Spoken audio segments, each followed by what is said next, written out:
49 terroristes ont été neutralisés au Mali. 49 militaires. Je dis terroristes. C'est selon, de toutes les façons. Si c'était des militaires, André État, on échange des militaires. Pourquoi ça aurait posé des problèmes? Dès que, même militaire, tu prends des tendances terroristes à mener des assassinats, mais tu n'es plus militaire. Un militaire ne tue pas en désordre.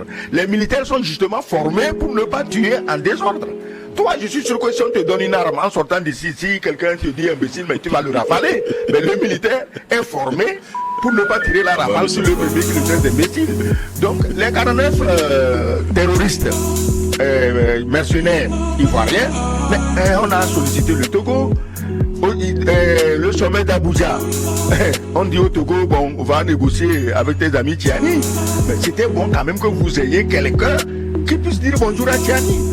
Aujourd'hui, la France se rend compte de la nécessité d'avoir des hommes de paix dans les turbulences guerrières et se dit, ah, le président du Togo peut parler au jeune capitaine Traoré. Mais les Congolais, là, les Angolais, les gueuleurs, on va faire la guerre, on a mobilisé qui, on a l'argent de quoi? Ils sont où? Pourquoi on les envoie pas? Je dis d'ailleurs, je disais ici dans l'introduction que la France même bientôt va les débarquer à la Gabonaise. Parce qu'on sait qu'ils ne sont utiles à rien.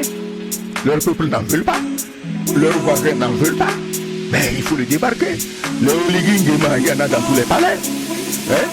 Est-ce que tu ne crois pas ça? Ils sont là, les Oligui-Nguema. Ils sont dans tous les palais.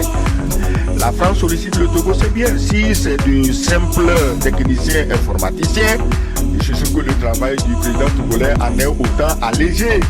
Mais si maintenant les preuves sortent que c'est effectivement des espions, que effectivement ils étaient là pour préparer des coups contre tel ou tel dirigeant, le président du Togo, ça ne sera pas très facile.